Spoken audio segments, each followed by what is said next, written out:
Welcome to the Dougherty County Board of Commissioners meeting with your chairman, Christopher S. Cohilas.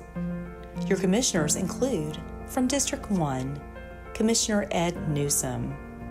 From District 2, Commissioner Victor Edwards.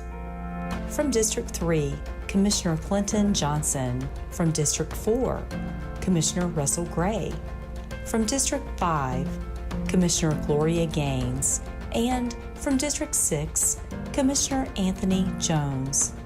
Also joining us is your County Administrator, Michael McCoy, Assistant County Administrator, Scott Addison, County Clerk, Joanne Ware, and County Attorney, Spencer Lee. Thank you for joining your Dougherty County Commission meeting.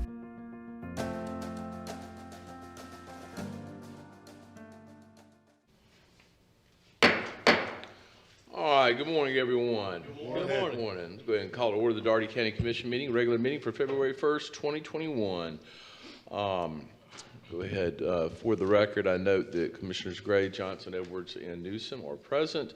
Is Commissioner Gaines on? Yes, good morning. Good morning. Commissioner Jones? Yes, sir. Good morning, Mr. Chairman, and the rest of you. Good morning to you. Happy February.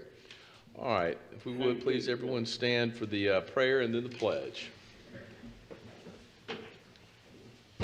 Dear Heavenly Father, thank you for this time that we have to come together to do work for the citizens of Dougherty County. Thank you for our citizens and their strength and their resilience during unprecedented times. Thank you for the resources that you have provided us with and the many opportunities that you have given us to combat some very serious and adverse situations. We thank you for the blanket of protection you continue to provide us. We ask that you allow us to prosper in a way that best reflects upon you and your Son, Jesus. In Christ's name we pray. Amen. Amen. I pledge allegiance to the flag of the United States of America and to the republic for which it stands, one nation, under God, indivisible, with liberty and justice for all.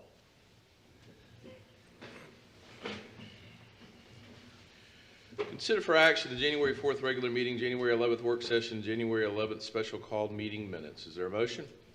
Motion to approve. Motion to approve, Mr. Chairman. Motion and a second. Any discussion? There being none, we'll call the matter for a vote. Those in favor signify by saying aye. Aye. Aye. All right. Any opposed? Motion carries unanimously. Delegations. This is where the commission will hear comments on those items pertaining to Dougherty County for which a public hearing has not been held or scheduled. We ask everyone to be brief to the point and considerate of time for others. And the first item of business is for the County Commission to recognize voter registration and elections board member Don Travius Simmons. Is Mr. Simmons here? Good morning, Mr. Simmons. If you step into the well, please.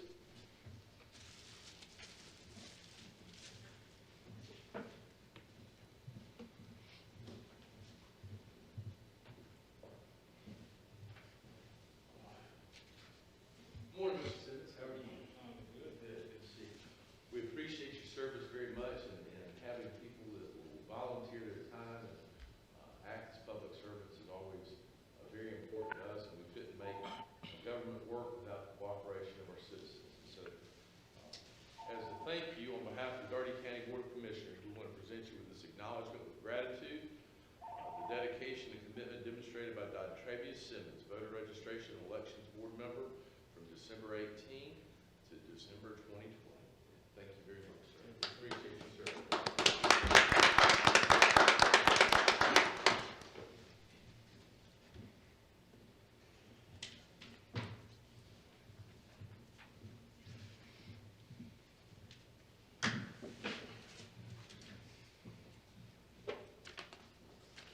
All right, next we're going to hear from Mr. Wright, representative of Afram Tech Inc., who's present to address concerns to the Commission. Good morning, Mr. Wright. Good morning. Good morning, and just wanted to thank you and recognize, as you know, this is Black History Month, so I don't think I wore this just because of Black History Month. Don't get that idea. Do you have the packet? Yes. Okay.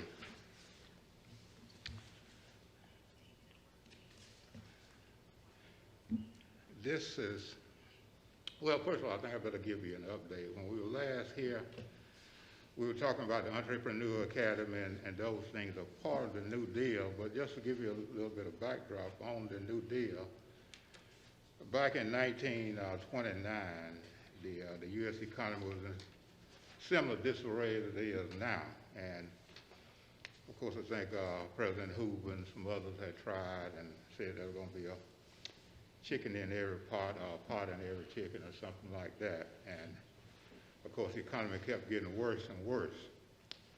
So then in 1932, and by the way, when all this was going on, we know about the stock market crash, and what really happened, people were able to buy and sell stock and did not have a nickel to back the stock up. That's what created this whole mess. That's why President Roosevelt realized we need a new deal. So that's where the New Deal came from. You could go and sell $200 or $300 million worth of stock and did not have a nickel to back it up. And you can see how the market would crash if there was nothing to back it up. But one of the things President Roosevelt did to create the New Deal was he created the Federal Reserve Bank. And I have to disclose that your presenter does have a casual relationship with the Atlanta Federal Reserve Bank, so I've disclosed that to the Board of Education and the school board. I work on a panel they have to advise the Board of Governors of the Federal Reserve System to keep inflation in check. Now, I'm with the Atlanta Federal Reserve Bank, not the other 12 that are around the country. But that New Deal brought the Federal Reserve Bank because banks did not have enough money for their depositors, and they had bank days where they had to actually close the bank to keep people from pulling all the money out. Well, the Federal Reserve stopped there. Another thing that was created as a part of the New Deal was the SEC, the Securities and Exchange Commission, which is created to keep people from selling stock, especially across state lines, because that was going on. Someone would be in Florida, sell $300 or $400 million worth of stock, and then next week they move to New York or New Mexico or Carolina, wherever. So it created the same kind of mess. Now, they did not lose 30 million jobs like we lost in the pandemic. We lost 30 million jobs, not businesses, jobs. So this is our proposed New Deal for you. Board of Education, you may ask, well, why these three? Well, these are the taxing entities that take money to operate with, and to some degree to help the American public, but we notice that some of the people are being left out. Now you have on page 3, the beginning of that, and as I was saying in the intro, one of the things that happened about the Entrepreneur Academy, we ran the roadblock. What I mean by that, everyone was in support of, I'm talking about the big wheels that you had us to have a casual conversation with, said, well, William, we love the academy, but we also love our jobs. And by that, what they were suggesting to me was, if we go in this, maybe Mr. Cahill would not like it, and Miss Susan would not like it, and Ms. McCoy would not like it. 85% of the cost in doing this academy is in the personnel and the equipment and the supplies.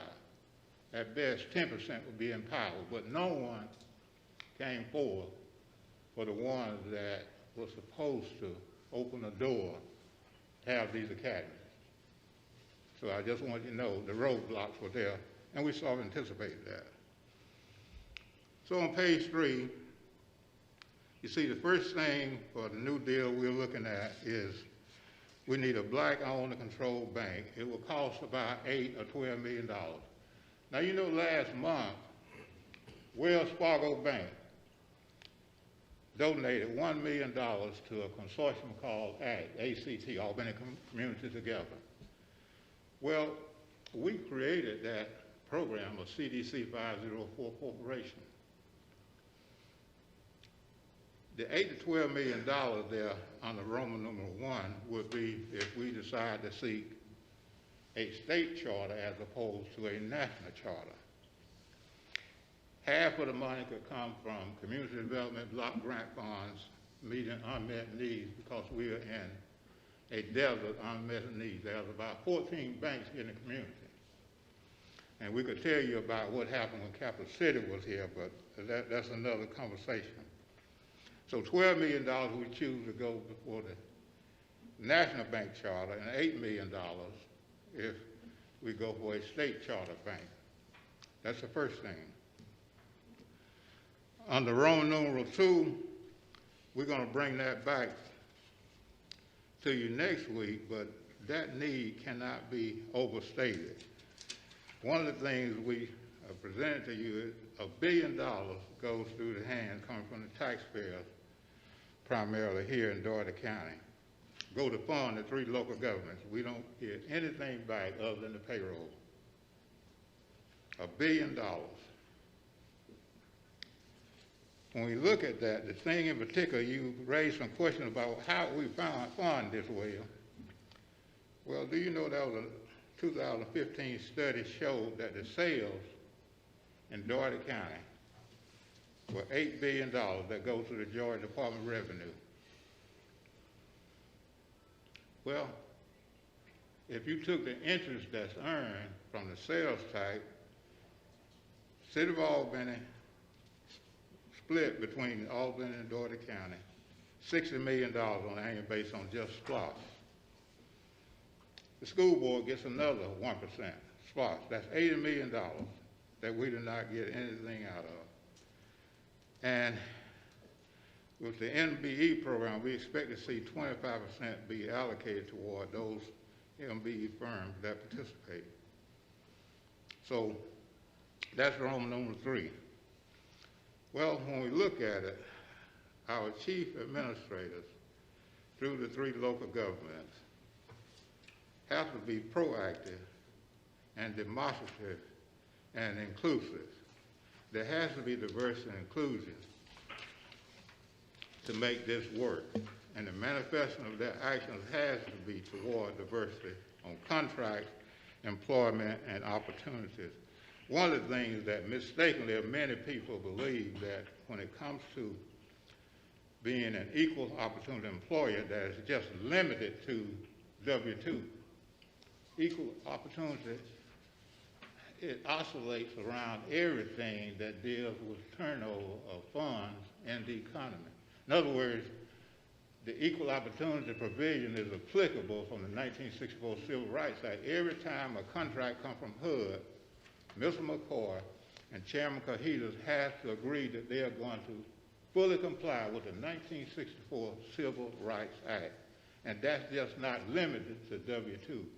It incorporates contracts and everything else, everything, including one's civil rights under the Constitution of the United States. So it's not limited as many people pretend they don't understand. And the 3 administrators have to be more forthcoming and applying this requirement of the law. Well, we look at our next one. This is an oasis for some and a desert for others. So this is another part of the New Deal. What do we mean by that? Well, if you look at page 5, all we see when we go to South Albany and South Dougherty and the east side, every time you look around, there's a bulldozer coming to tear something down. This investment, only thing come up, liquor stores, pawn shops, and dollar stores. Now we know to some degree when people decide to locate their business, when they're using private dollars, they've already done or had a site select to look at what the demographics are when it comes to the income. As a matter of fact, when we look at McDonald's, is probably the most successful franchise in the world. But they have people to come out and they look at all the demographics, see where the income strata is, so they'll know if it's going to be profitable for them to locate. Well, the supermarkets and others do the same thing. So perhaps that's one reason why we do not see in many east and south. But that goes to the ripple effect of not having enough income to circulate in those economies. Why? Because the only thing we do is pay taxes, see disinvestment. Every time we look around, something is being destroyed and nothing being replaced. And every group besides African Americans come into the black community and just take money out. There was a convenience store right down from where we worked.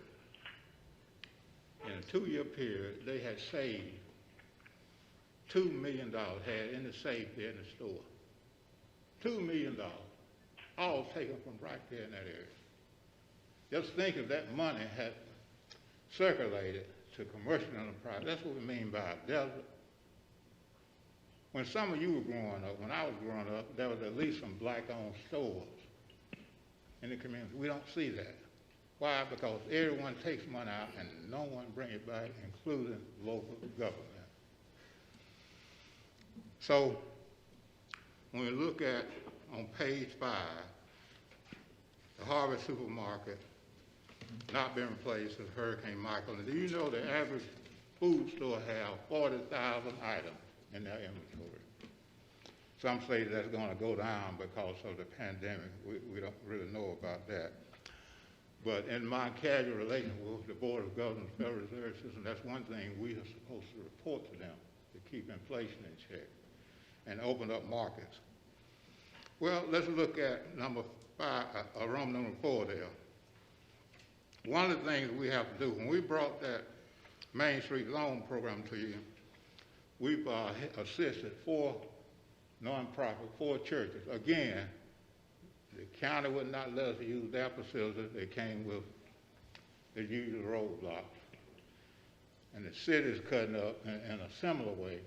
It's as if that somehow people do not want to see these things happen.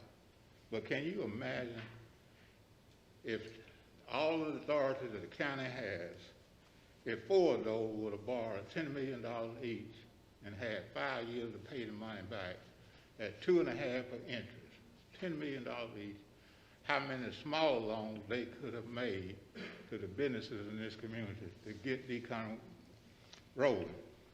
According to the federal government, from the area that saw transgress around coastal Savannah, every $100,000 that they put out should create about 3 jobs.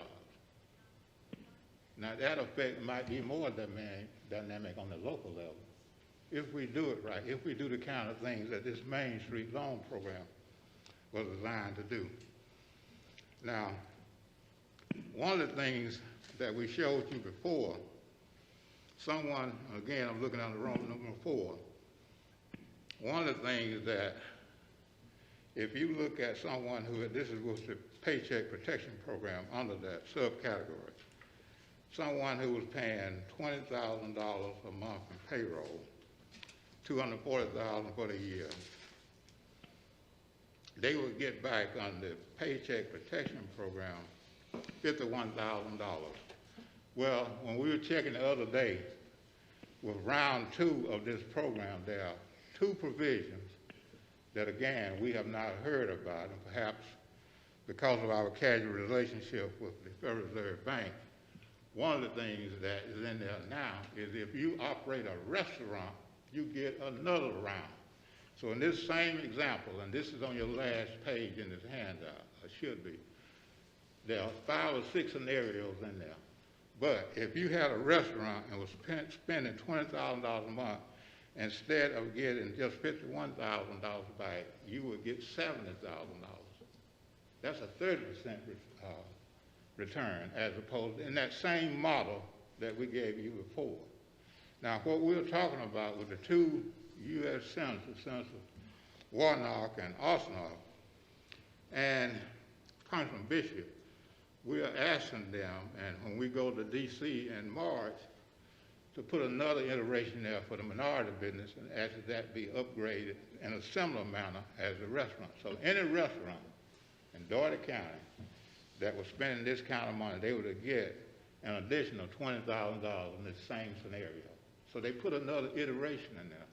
So we are suggesting that Congressman Bishop and the other members, Senator Warnock, and also put 2 iterations in there for the minority business because of the offsetting effect that we have for Social Security and Medicare tax. Well, if you look under 4B on page 5, that's why we're asking.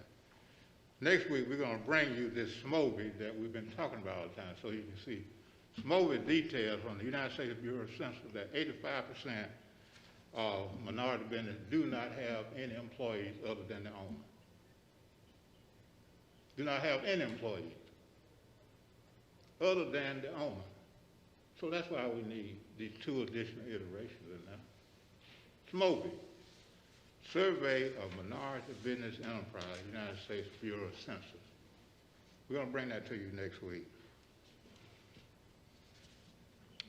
Well, on page 6, you may not be aware of this, but Congress right now has under review, the President, Biden, is establishing a cabinet-level position to deal with racial injustice and inequality. So that is one reason we're coming before you. We need to be proactive instead of reactive. So we need to be doing things now to put something in place because it's coming down from the top anyway that you're going to have to do it. So it becomes a matter of how one chooses to do it. What does the city do? What does the county do? What does the Board of Education do? Stop putting roadblocks in place, for one thing. Now, when we look under that, under A, I'm on page 6, look at number B. We have to look at criminalization. One of the things we need to do is we have to decriminalize marijuana. Now, that's also before the United States Congress. They have a bill right now that Senator Mitch McConnell has been blocking the whole while on recreational use of marijuana. So we don't need to be waiting on that. We need to go ahead and incorporate that now. If you look at the other thing is when we look at our court system, that's another thing. Right now, when you look at public defenders, the public defender only have about 1/2 in terms of having public defenders in their office to help guard people's civil rights. And the municipal court, something is wrong when you run 200 or 300 people through the court in a day's time and have only 1 public defender. That's not justice. That's just us. Nowhere in the world you can give a person that's constitutional and civil rights. And by the way, Constitution and civil rights are interchangeable because they mean the same thing. When you give a person an opportunity to have a public defender and you only have 1 and you're running 300 people through that court in a day's time, how can that be justice? I mean, you couldn't go through a person's case in 2 hours if you were following the law and advising them about their rights. The same thing for the state court and the superior court. We're going to have to do these things, so we need to be proactive instead of waiting around and saying, I don't like what Washington is doing. Well, you had a chance to do something. Now, let's look at a couple other things. We have that information on page 7. We've already gone to why that's important. I've given you an example there. It should be an example in your packet. I think it's the second to the last page on that.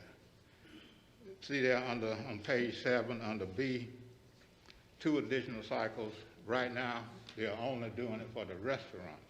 So anyone has a restaurant, they get another iteration of that formula, which is 2.5. So a restaurant, whatever their annualized payroll was, instead of getting 2.5 times that, they would get 3.5 as an example that was given you. Well, look on page 8. And we've already covered that, but I want to again stress to you about the Entrepreneur Academy that's in the middle of the page.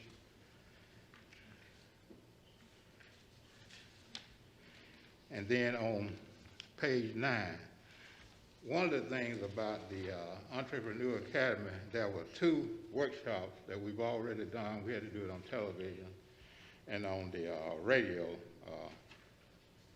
2 of the radio programs we did a workshop for them, and then 2 of the churches asked us to come and do it for them to explain how this worked. But the reason we chose the SBA 8A program and the DOT DBE program is because every year the city of Albany receives approximately $10 million with just these 2 programs alone. Very little go to the businesses it should go to. But $10 million operate transportation. There are grants when it comes to the city transit system, Albany Transit. All those green buses you see, I think we have 16 or 18 now. But those buses are in the millions of dollars. The federal government decided they were going to fund public transportation back in 1967. That's when DOT was created. Before, it was a power levy to all kind of agencies. But DOT was created and split into 3 sub-agencies. Federal Aviation, and then you had public transportation, and the highway, Federal Highway Administration.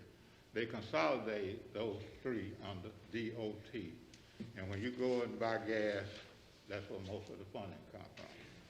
So we looked at the fact that if we could get people certified in those 2 programs, some of that $10 million that come through on an annual basis would stay here. And you should have, as a part of your last page, the Georgia Department of Revenue, again, put us in Tier 1. That's the worst category you can be in for a community. You look at the other 13 counties around us, and particularly to the north, Lee County. If you look at that table, what it should show is Dougherty County is on the column 3.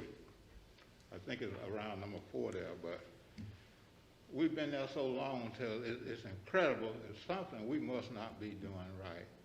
The final thing I just want to bring to your attention, we went back and did some research on the Economic Development Commission. Now, I do not understand how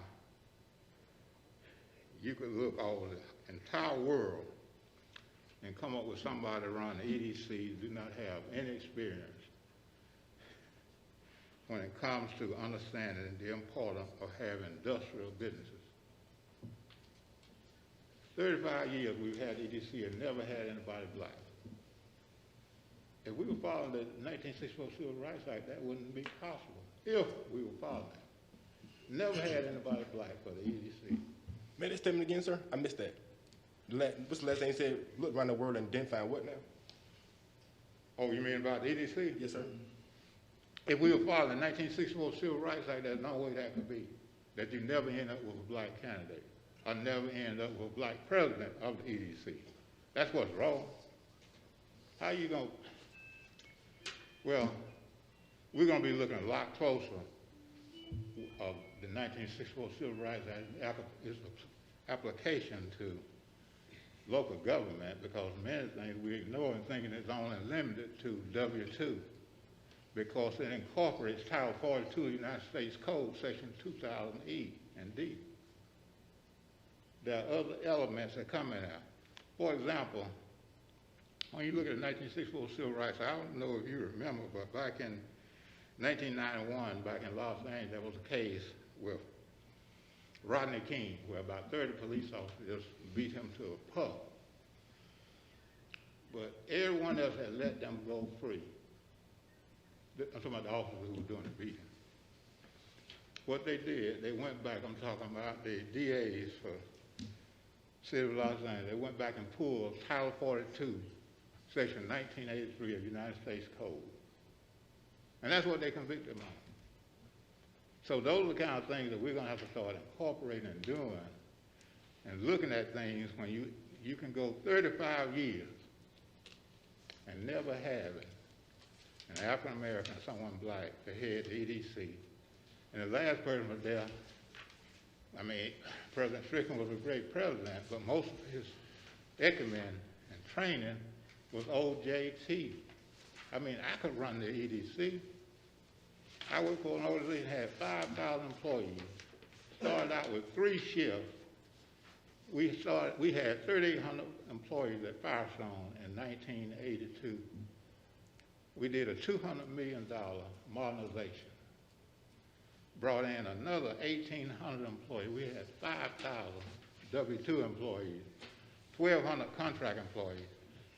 I served as a division chair for that. That was the largest plant in the world that built passenger tires. So when you look at that, that's what we have to have. When you look all around us, we never seem to attract any of these new prospects that are coming all over Georgia, still to do this and that, and yet we end up with nothing. So, now we'll bring the minority business to you. You should have had that at your retreat, but we're going to send it to you this time for a PowerPoint, the information that's going to come to you for next week, and then we'll look at some of these other things. So I think that sort of addresses what we wanted to bring to your attention. You already have the packet in your hand, and Chair, we will stop at this point. Thank you, Mr. Wright. See if there are any questions. No, sir, it doesn't appear that there are. Thank you very much. All right, thank you. Consider for action the request from Public Works to purchase equipment and a roof shade for Robert Cross Park from the lowest quoted vendor, Hasley Recreation, out of Flowery Branch, Georgia, in the amount of $84,094. 3 vendors submitted quotes, with the highest being $91,370. Funding is budgeted in SPLOST 7. Mr. Addison. Thank you, Mr. Chairman. Good morning, everyone. This is one of the projects identified in the Robert Cross Master Plan, along with the, the trail around the pond being concreted. We're ready to move forward with this project. This will be for exercise equipment like we have out at Radium Springs Park, and a shade over the top of it. Understood. Is there a motion? Motion to approve. Second. Motion and second. Any discussion? Yes, I got a question. Commissioner Johnson. This is the equipment that gives even handicapped people access? Right. Okay. And will Halsey Recreation be installing this, or will Public Works? Will you guys install, Larry, or? Will they be installing the equipment, or are you guys? Defending. All right, thanks a lot. One last question. Yes, sir. Defending Commissioner, I'm done. did we ever do any intense research on those solar panel fans I was talking about? Can we look back into it? Under the gazebos and things? We have not yet. Yes, sir. I mean, if you could. Okay. I mean, that's really important. With that timer, just like you, I mean, I've seen them. And I guess we continue to overlook them, that in the summer here, as well as the gnats and all of that, if you put them on a timer, then it goes off just like your lights with the tennis court. So then you wouldn't really, when you're having these, the whole 9 yards, the picnic tables, the whole thing. But go ahead, I'll let the chair. But that's all I had. Well, Understood. To add to that, though, I've seen them in downtown making the tire ceilings or roof is a panel, and it recharges. People like charge their cell phones or bring music. So I Really? think it's a good idea. Yeah. Yeah. Very good idea. Thank you for that. You know when you get changed. Right. Yeah. Okay. Very good. Thank you for the suggestion, Commissioner Edwards. That closes discussion. Those in favor signify by saying aye. Aye. Any opposed? Aye. Motion carries unanimously. Recommendation to accept the proposal from Stones Aquatic Weed and Algae Removal LLC in the amount of $20,000 for the enhancement of Radium Springs by hydraulically dredging the spring area to remove silt. Funding is available in SPLOST 5. Mr. Addison. Thank you, Mr. Chairman. This is the next phase in trying to remove the vegetation and curb it from coming back. That was recommended by UGA aquatic specialist Dr. Bertle. And we went and verified that there will be no federal or state permitting required. So we're ready to move forward with this project. Thank you. Understood. Is there a motion? Motion to approve. Motion to approve, Mr. Chairman. Second. Motion and a second. Any discussion? There being none, we'll call the matter for a vote. Those in favor signify by saying aye. I did. Oh, I'm sorry, Commissioner Gaines. Yes. I know that there are phases to come in this project. Can we have any advanced understanding of when we would expect to actually implement those phases and how much those phases would cost? Moving forward, the other phases, herbicide applications will kind of depend on how quickly, how effective this is in getting the vegetation out and removing it. And also, looking at that, Dr. Bertle said he would come over and look at it again. And we've identified some potential herbicides. So you know, that's something that will be just determined, you know, at that time. But we think that it'll be springtime, and we'll be coming back to you guys with more information about, you know, an herbicide application, and then we'll have to see how well that works. So this one lasts for a certain period, and the algae will return? Something simple. Scott, I'll Or how does it? yes, Commissioner Gaines, we met with the Recreation Committee, and Dr. Bertle recommended a three-step process. The first was physical removal, which was approved, I think, last week. And this week, we're recommending the second phase, which is the dredging.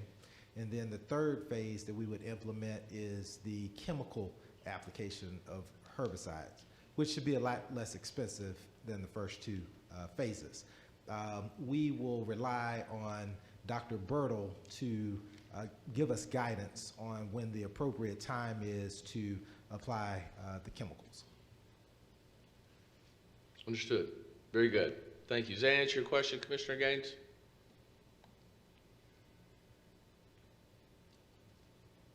Okay. All right, let's go ahead and call the matter for a vote. Those in favor signify by saying aye. Aye. Any opposed? Motion carries unanimously. Consider for action the acceptance of a change order to the Connector Trail project in Radium Springs with the awarded vendor HTS Construction for the Overlook Park Loop in the amount of $53,340. Funding is available in SPOS 7. Mr. Addison. Thank you, Mr. Chairman. Currently, the section of trail from Radium Springs to the trailhead goes through Overlook Park, and the existing oval trail out there is gravel, so one half of it will be paved as a part of the trail system. This would complete the other half, and it'll be concrete instead of crushed rock, and will help with maintenance and provide an even surface for people out there walking. Understood. Is there a motion? Motion to approve. Motion to approve. Second. Motion and a second. Any discussion? There being none, we'll call the matter for a vote. Those in favor signify by saying aye. Aye. Any opposed? Motion carries unanimously. Mr. McCoy? Nothing further, Mr. Chairman. Thank you. Mr. Lee? Nothing, Mr. Chairman. Commissioner Newsom? Nothing, Mr. Chairman. Commissioner Gaines? Nothing, thank you. Commissioner Jones? Yes, we're going to celebrate Groundhog Day tomorrow. If that's your dollar, you don't see it shattered. Commissioner Gray? Nothing further. Commissioner Edwards? Yeah, one thing I guess I asked you, Mr. Chairman, if we could, with Mr. Wright, I mean, he had so many topics there, where maybe we can just have like I guess a soft discussion, with maybe Mr. McCoy and Mr. Wright, whatever your thoughts is, but that's kind of where, because I don't want to open up a can of worms, but I guess like this morning, we just voted on these 3 items. It's unfortunate that we have no minority business in these particular fields. So it's like, I guess I'm only just speaking for this commission as myself, that I know that we reach out to as many vendors, if we can, that operate in these particular capacities. So for instance, if we had a dredging guy that would have been a minority that would have put in a bid, we would have, I would have been excited about it. So it's some of the areas that, and we've kind of had this, I mean, I was on the commission when we had the first disadvantaged business office. All those areas at the time when we was building the government center, the jail, the mental health, the health department, we made sure that we had a strong minority participation. And even down to, I remember one instance that we had a minority bricklayer that didn't do too well in the reference of the scope of services. We actually stopped that project until we found another minority bricklayer. So this commission, I guess it was just, it's so many pieces that you mentioned that I don't know just maybe have a soft discussion, because I think sometimes we mix up the roles, like some of the things, like all being in community together, where you know we have no say-so over them guys. And even something short, I remember when you were saying we wanted to have the academy, what, about 2-3 months ago? And then I remember a couple of weeks ago, I asked you to give me those dates. So if you felt that it was a roadblock from this commission, I said, well, you know, Mr. Wright, give me those dates that you want to have that meeting. And I was going to come back to the chairman and Mr. McCoy. I just know in their heart they would have made a place for it. So what, even though you might have a roadblock from somebody else, but the roadblock didn't come from that guy that sits in the middle and that person on the end. So I guess that's kind of where I want to be able to have a real positive conversation, where the role that we do play on this commission, I think we'll try to reach those goals. So again, some of the things that I think we voted on here, well, perfect. 2 months ago, we voted on the grass contract, and it was 12 buildings, and there's a minority that got the grass contract, not because we was being biased and trying to give it to somebody, but the guy had the lowest bid. The Public Works Department did all their homework. He met all the qualifications. He met all the insurance requirements. So there's a minority that got the grass contract. So to me, as one commissioner, I know when we have those opportunities where people can fit in, we make sure they fit in. So that's kind of where I will, you know, I don't know if I'll follow your lead based on really having a meeting with Mr. Wright to say, okay, these are the roles that we play. I want to think about that for a minute. Thank you for your comments. Because I guess like the defender, public defender. I mean, you're a lawyer, so it's like, I don't know if that's a true where you have one public defender represents 100 people. But again, that's kind of like where the chairman or one of us or Mr. McCoy have to sit down and say, hey, is there a need there? But then I guess for me with that soft discussion with even the marijuana, I don't know. I guess it's so many pieces. So that's why I guess where I was, why I couldn't retain myself. I understand. Appreciate your comments, Commissioner Edwards. Commissioner Johnson. Nothing further, sir. Thank you. Thank you. We're adjourned.